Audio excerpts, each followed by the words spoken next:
جو ان کے حق میں نقصان دہ نہ ہو۔ تو میں دنیا کے اسکالر سے ایک بات پوچھنا چاہتا ہوں کہ بچوں کے لیے ایک محدود وقت کے لیے ڈونٹس کی بنیاد پہ نظام نہیں بنایا جا سکتا، تو کیسا ہے وہ ریلیجن جس نے تمام عالم انسانیت کے لیے قیامت تک کے لیے ڈونٹس کی بنیاد پہ پورا نظام وضع کیا ہے؟ یہ ڈونٹس ہیں، ان کو مد نظر رکھیے۔ اور ایک عام تصور ہے ہمارے ہاں، فرض کیجئے کوئی لباس اگر یورپ سے آتا ہے تو کہا جاتا ہے کہ جی یہ ویسٹرن ہے،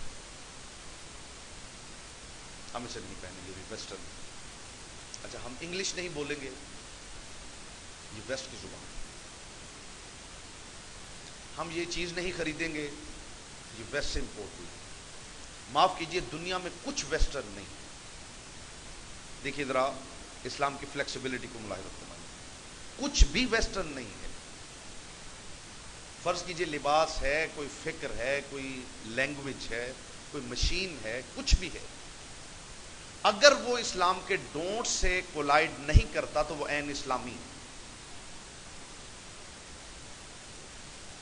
فرض کیجئے اگر کوئی لباس امپورٹ کرتے ہیں آپ یورپ سے، تو آپ کو یہ دیکھنے کی ضرورت نہیں کہ کون سی حدیث ہے اس لباس کے بارے میں کہ یہ مجھے پہننا چاہیے یا نہیں۔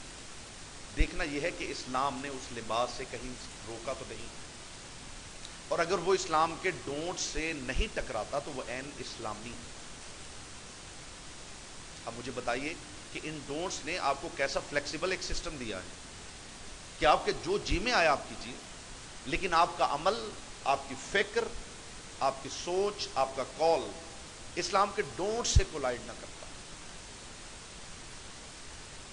تو اکنامک سسٹم میں بھی اسلام نے ڈونٹس دیے۔ اسلام بات کرتا ہے کہ اگر آپ نے ویلتھ کی مینجمنٹ کرنی ہے تو جب مینجمنٹ کرتے ہوئے آپ پروڈکشن آف ویلتھ کے مرحلے سے گزریں گے تو ڈونٹس کون سے ہیں، ان کو مد نظر رکھتے ہوئے، ان ڈونٹ سے بچتے ہوئے جو چاہے وہ پروڈیوس کریں۔ آپ کی مرضی ہے، آپ اپنے حالات کے مطابق، اپنے وسائل کے مطابق، اپنے مسائل کے مطابق جو چاہیں پروڈیوس کریں۔ شرط یہ ہے کہ اسلام کے ڈونٹ سے نہ ڈریں۔ اگر آپ ایکسچینج کر رہے ہیں، ویلتھ ایکسچینج کر رہے ہیں، تو آپ کو ضرورت نہیں ہے کہ آپ گائیڈنس لیں کہ اسلام نے کیا بتایا، کہاں کہاں مجھے دینا چاہیے اور کہاں کہاں ایکسچینج کرنا چاہیے۔ وہاں بھی آپ کو دیکھنے کی ضرورت ہے کہ اسلام نے ایکسچینج کے حوالے سے ڈونٹس کون سے دیے ہیں۔ ان ڈونٹس کو مد نظر رکھتے ہوئے آپ جیسے چاہیں ایکسچینج کریں، جیسے چاہیں ڈسٹریبیوٹ کریں، اور کنزمپشن کے حوالے سے بھی جیسے آپ کا جی چاہے آپ اسے کنزیوم کریں، صرف اسلام کے ڈونٹ سے نہ ٹکراتا۔ اگر یہ بات میں واضح کر چکا ہوں تو ہم آگے بڑھتے ہیں۔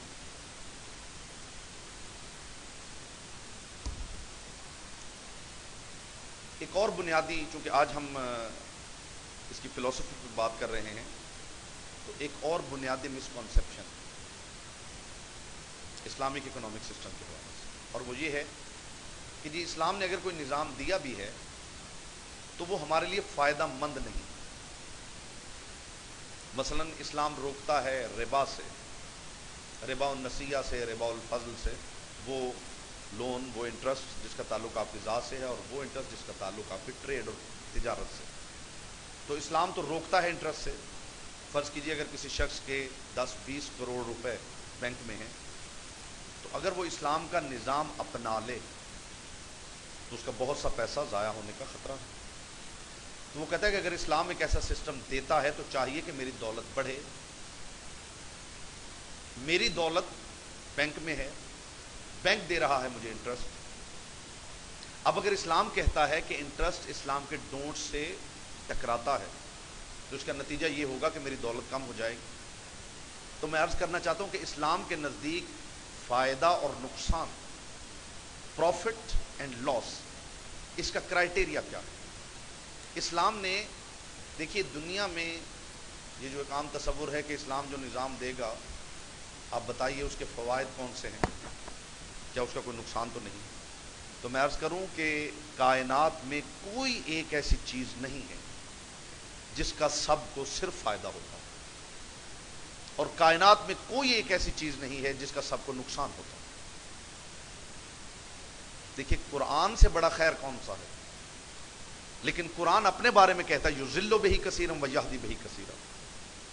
کثیر جو ہیں ان کو فائدہ ہوتا ہے، کثیر اس سے گمراہ ہوتے ہیں. تو کرائٹیریا کیا ہے، بنیاد کیا ہے، کیسے جانچا جائے کہ یہ چیز میرے لیے فائدہ مند ہے یا نقصان دہ؟ تو اگر اسلامک اکنامک سسٹم کو کوئی اڈاپٹ کرتا ہے تو پہلا سوال اس کا یہ ہوتا ہے کہ میری ویلتھ کا کیا بنے گا. اسلام تو سود سے روکتا ہے، اور میری ساری کی ساری ویلتھ بینک میں ہے، تو میری دولت کم ہو جائے گی، مجھے تو نقصان ہو جائے گا. تو اسلام نے ایک کرائٹیریا دیا ہے، اس کرائٹیریا کو سمجھنے کی ضرورت ہے. اور وہ کرائٹیریا خدا نے بیان کیا ہے سورہ بقرہ میں. یسألونک عن الخمر والمیسر، کہ میرا حبیب یہ آپ سے سوال کرتے ہیں انٹاکسیکینٹس کے بارے میں اور گیمبلنگ کے بارے میں، یعنی نشاور چیزیں اور گیم آف چانس، جوا اور شراب. فیہما اسم کبیر، تو میرے حبیب نے بتا دیجئے کہ ان دونوں چیزوں میں بہت بڑا نقصان ہے. ومنافع للناس، اور ان دونوں چیزوں میں انسانوں کا فائدہ بھی ہے. اچھا دیکھیے، قرآن شراب اور جوئے کی بات کر رہا ہے اور قرآن کہہ رہا ہے کہ اس میں انسانوں کا فائدہ بھی ہے. اچھا نقصان بھی ہے اور فائدہ بھی ہے، تو پھر کرائٹیریا کیا ہے؟ آگے خدا نے کرائٹیریا بیان کیا ہے، اسمہما اکبر من نفعہما. فائدہ تو ہے لیکن ان کا نقصان ان کے فائدے سے زیادہ.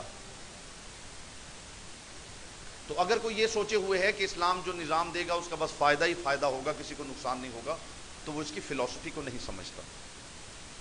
عین ممکن ہے، فرض کیجئے جو شخص رابری کرتا ہے، کسی کا مال لوٹتا ہے، جس کا لوٹتا ہے اسے تو نقصان ہوتا ہے، اور جس کی جیب میں پیسہ آتا ہے اسے فائدہ ہوتا ہے. اسے تو فائدہ ہی ہوتا ہے نا. اسلام اس فائدے کو بھی جانتا ہے اور اس نقصان کو بھی. اسلام یہ کہتا ہے کہ اس کا نقصان اس کے فائدے سے بڑا ہے. اسلام کسی چیز سے اس لیے نہیں روکتا کہ اس کا فائدہ ہو، اس لیے اجازت نہیں دیتا کہ اس کا صرف نقصان ہی نہیں ہے. اسلام آپ کو یہ نہیں کہتا کہ آپ صرف وہ کریں جس کا صرف فائدہ ہو، نقصان کوئی نہ ہو. میں مثال دیتا ہوں، الیکٹریسٹی، آپ کا پورا گھر چلتا ہے بجلی پر. جب فوائد اس کے دیکھ لیجیے اور نقصان بھی دیکھ لیجیے. ہر سال لاتعداد لوگ الیکٹرک شاک سے مرتے ہیں. نقصان تو ہے، فائدہ بھی ہے. اچھا جس کا بیٹا الیکٹرک شاک سے مر گیا ہو، اگر وہ پروٹیسٹ کرے اور کہے کہ اسے ختم کر دینا چاہیے، اس کی وجہ سے میرا بیٹا دنیا سے چلا گیا، تو نقصان تو اس کا ہوا ہے. لیکن یہ دیکھنے کی ضرورت ہے کہ ایک سال میں اگر 1000 افراد الیکٹرک شاک سے مرتے ہیں تو کتنے لاکھ افراد ہیں جنہیں اسی بجلی سے زندگی ملتی ہے. تو آپ اس کے فائدے کو فوکس کریں گے. نقصان تو ہے لیکن فائدہ چونکہ زیادہ ہے، اس لیے آپ اس کی ڈیولپمنٹ کے لیے کام کرتے رہیں گے. تو اسلامک اکنامک سسٹم کے حوالے سے بھی یہ بات بڑی قابل غور ہے کہ اگر دنیا یہ کہتی ہے کہ اگر یہ سسٹم رائج کر لیا جائے تو فوراً ویلتھ بڑھنی چاہیے، اس کا نقصان نہیں ہونا چاہیے، تو عین ممکن ہے کہ کسی زاویے سے اس کا نقصان ہو. لیکن یہ اسلام اس کا ذمہ دار ہے کہ اگر آپ اسلامک اکنامک سسٹم کے مطابق چلیں گے تو آپ کا فائدہ آپ کے نقصان سے بہت زیادہ ہوگا. یہ ہے اس کی بنیادی فلسفی. یعنی قرآن نے کہا کہ شراب اور جوا حرام ہیں، اس کی وجہ یہ نہیں کہ ان کا فائدہ ہی نہیں ہے، فائدہ تو ہے، نقصان فائدے سے زیادہ. تو اسلامک اکنامک سسٹم کے حوالے سے جب ہم بات کرتے ہیں تو جو اہم ترین زاویہ ہے وہ یہ ہے، اس وقت ہماری ساری اکانومی وہ ہے امریکہ کے ہاتھ. جتنی ویلتھ ہے اس کی مینجمنٹ جوز کرتے ہیں، اور ہم مجبور ایک ایسے سسٹم میں پھنسے ہوئے ہیں جس کی مینجمنٹ ہمارے پاس نہیں. تو کیا کیا جائے؟ لوگ کہتے ہیں کہ اگر اسلامی نظام اقتصاد کو رائج کیا جائے تو ساری اکانومی بیٹھ جائے گی۔ 1985 سے ایران نے اپنے بینکس میں انٹرسٹ کو ممنوع کرا دیا۔ ہم آخری دن انشاءاللہ انٹرسٹ پہ بات کریں گے۔ 1985 سے ایران کے جتنے بینکس ہیں وہ بلا سود بینکاری کر رہے ہیں، اور آپ کمپیریزن کر کے دیکھ لیجئے، وہ بھی کمپیریٹو اسٹڈی میں آپ کو دکھاؤں گا کہ ایران کی معیشت اور امریکہ کی معیشت میں فرق کیا ہے۔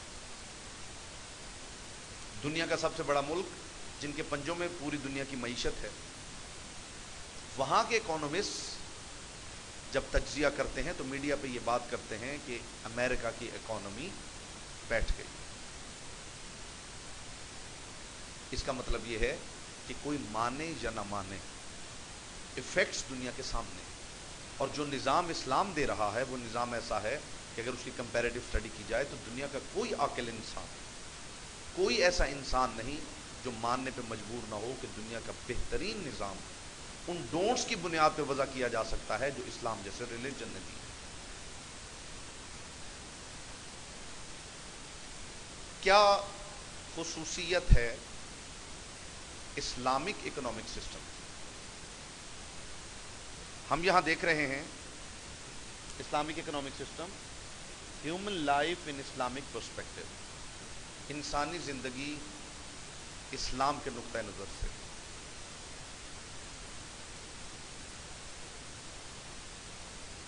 اس میں بنیادی اعتبار سے یہ آپ درمیان میں دیکھیں، توحید، عدل، نبوت، امامت اور قیامت،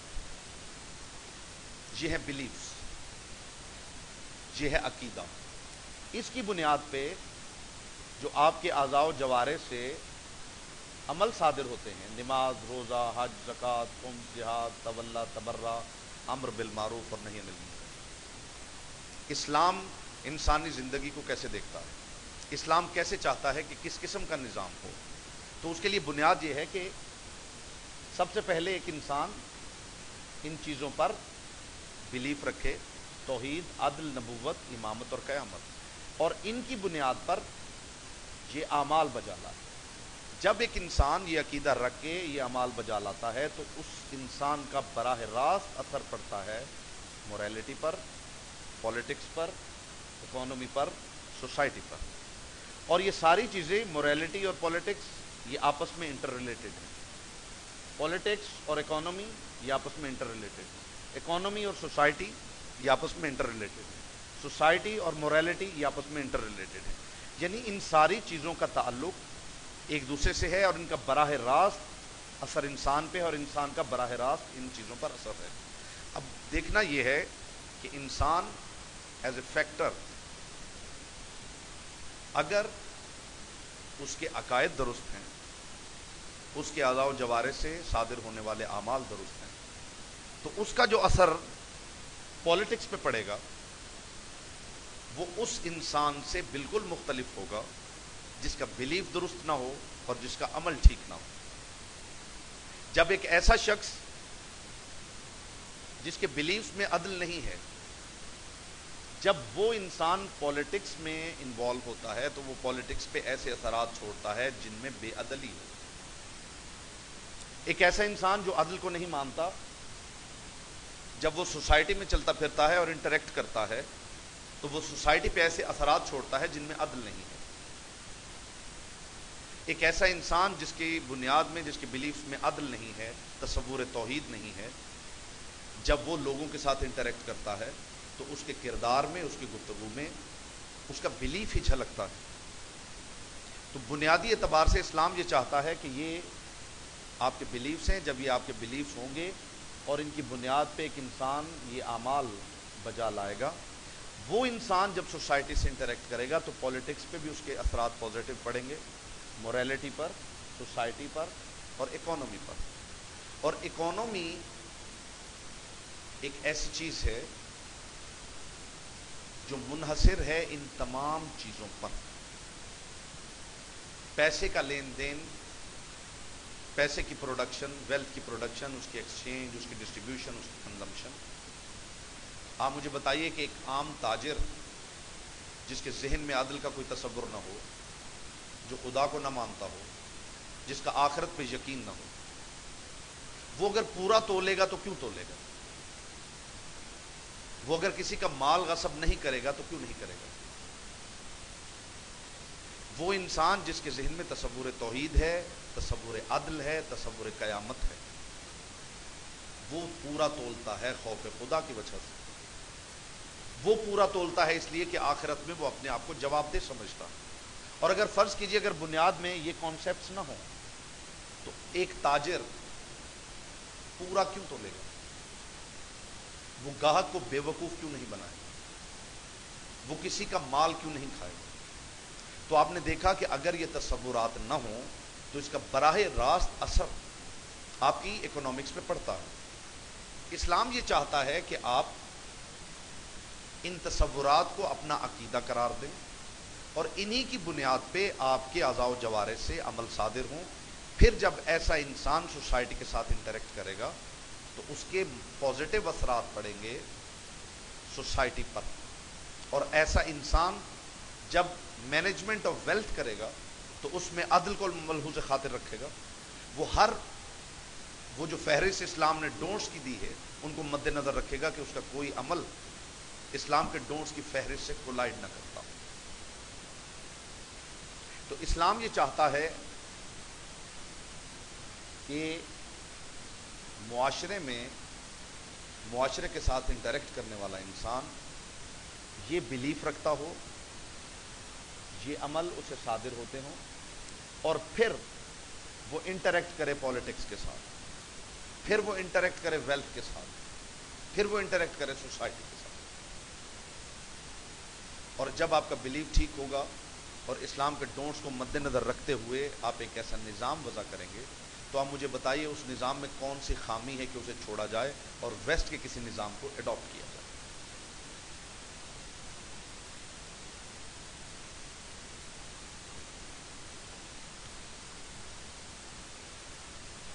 آگے ہم بات کر رہے ہیں پروڈکشن. جیسے میں نے بتایا کہ اسلام کے اور آج کی حد تک یہی بات منتج ہوگی. کل انشاءاللہ اس کی تھوڑا سا خلاصہ بھی میں عرض کروں گا اور آگے بات بڑھے گی. اکنامکس ڈیل کرتی ہے ویلتھ کی مینجمنٹ، یعنی ویلتھ پروڈیوس کیسے ہوگی، ایکسچینج کیسے ہوگی، ڈسٹریبیوٹ کیسے ہوگی اور کنزیوم کیسے ہوگی. اچھا، جب ہم پروڈکشن کی بات کرتے ہیں تو جو لوگ کہتے ہیں کہ اسلام کے پاس کوئی اکنامک سسٹم نہیں ہے، وہ پہلے دیکھیں کہ اسلام نے پروڈکشن آف دا ویلتھ اس کے حوالے سے کوئی ڈونٹس دیے ہیں یا نہیں. اسلام کہتا ہے کہ آپ ویلتھ کو پروڈیوس کریں لیکن ڈونٹس کی یہ فہرست ہے. پہلی کہ اس میں انٹرسٹ پروہیبٹڈ، آپ جو چاہیں پروڈیوس کریں لیکن وہ بلا سود ہونا چاہیے. اسلام منع کرتا ہے برائبری، رشوت لینا، رشوت دینا. اسلام کہتا ہے آپ ویلتھ جنریٹ کریں، ویلتھ پروڈیوس کریں لیکن اس میں برائبری نہ ہو. اسلام منع کرتا ہے یتیموں کے مال کو کھانے سے. اچھا، اب ان ڈونٹس کو آپ مد نظر رکھ کے اس کے بعد آپ جیسے بھی چاہیں ویلتھ کو پروڈیوس کریں، اسلام کو کوئی اعتراض نہیں. Interest, bribery, property of orphans. اس کے بعد آگے چلیں. اسلام کہتا ہے کہ آپ کی ٹریڈ میں آپ جو بھی تجارت کرتے ہیں اس کا تعلق انٹاکسیکینٹس سے نہ ہو. آپ کی تجارت وائن کی تجارت نہ ہو. آپ نشہ آور چیزیں پروڈیوس مت کریں. اچھا دیکھیے، اب اس کو آپ گنتے چلے جائیے. Interest, bribery, property of orphans, intoxicants. پھر اسلام منع کرتا ہے جب آپ ویلتھ کی پروڈکشن کی بات کرتے ہیں، اسلام کہتا ہے کہ گیمبلنگ نہیں ہونی چاہیے. آپ دولت بنائیں لیکن اس میں جوئے کا پیسہ نہیں ہونا چاہیے. ایسا پیسہ نہیں ہونا چاہیے جس میں آپ کی ذاتی ایفرٹ شامل نہ ہو. ایسا پیسہ نہیں ہونا چاہیے جس میں آپ کی ذاتی ایفرٹ اور رسک انوالو نہ ہو، یعنی گیمبلنگ. اچھا، اسلام منع کرتا ہے کہ تھیفٹ نہ ہو، رابری نہ ہو. دیکھیے یہ اسلام پروڈکشن آف ویلتھ کی بات کر رہا ہے کہ جب آپ ویلتھ پروڈیوس کرتے ہیں تو آپ نے کون سے ڈونٹس ہیں جن کو مد نظر رکھنا ہے. آپ کی production in don't say collide نہ کرتی ہو تو جو چاہیں آپ پروڈیوس کریں، اسلام کو کوئی اعتراض نہیں. اس میں رابری نہ ہو، اس میں ہولڈنگ آف اسینشل گڈز نہ ہو، یعنی وہ چیزیں جو انسانیت کے لیے ضروری ہیں آپ ان کی ذخیرہ اندوزی نہ کریں. امبیزلمنٹ نہ ہو، آپ کوئی چیز بیچیں یا خریدیں اس میں فراڈ کا فیکٹر نہ ہو، کسی کو بے وقوف بنا کے آپ کوئی چیز مت بیچیں. اسلام اس سے روکتا ہے. اسلام کہتا ہے کہ آپ کی جو ویئنگ ہے، میئرمنٹس ہیں، وہ پوری ہونی چاہیے. اگر آپ کے سامنے اسلام کے یہ ڈونٹس موجود ہیں تو آپ ویلتھ کو پروڈیوس کیجیے جو ان ڈونٹس سے کولائڈ نہ کرتے.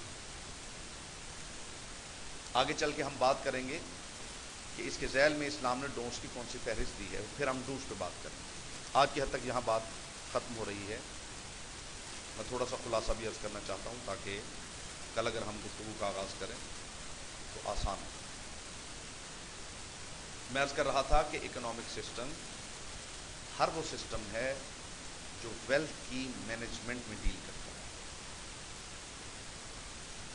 مثلا ویلتھ پروڈیوس کیسے ہوگی، یعنی تولید دولت.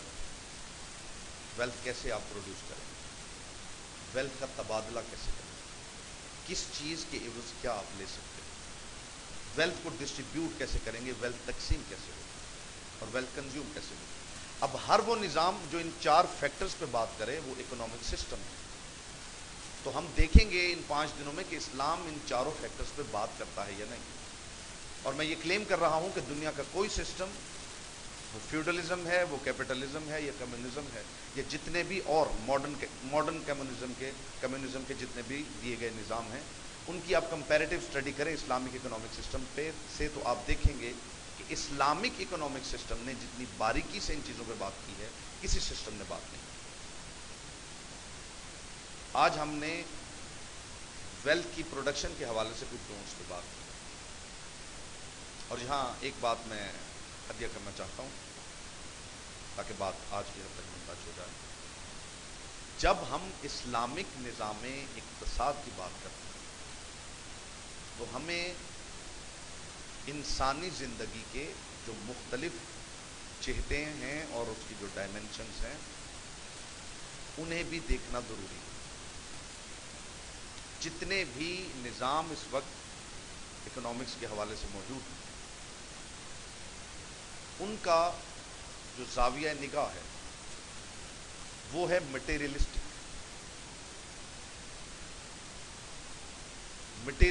Concept of life. اسلام کے پاس ہے مورل کانسیپٹ آف لائف، یعنی جتنے نظام ہیں وہ انسان کو ایک حیوان کی صورت میں دیکھتے ہیں کہ انسان کی جتنی بھی ضروریات ہیں، اس کی فزیکل نیڈز ہیں، وہ نظام اسے فلفل کر سکتا ہو، اکوموڈیٹ کر سکتا ہو.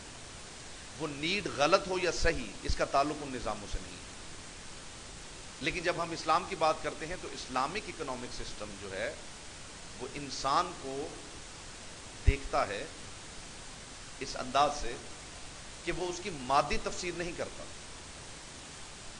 اسلام بات کرتا ہے مورل کانسیپٹ آف لائف کی. اسلام یہ نہیں دیکھتا کہ کس کی کیا ضرورت ہے، اسلام یہ دیکھتا ہے کہ وہ ضرورت جائز ہے یا نہیں.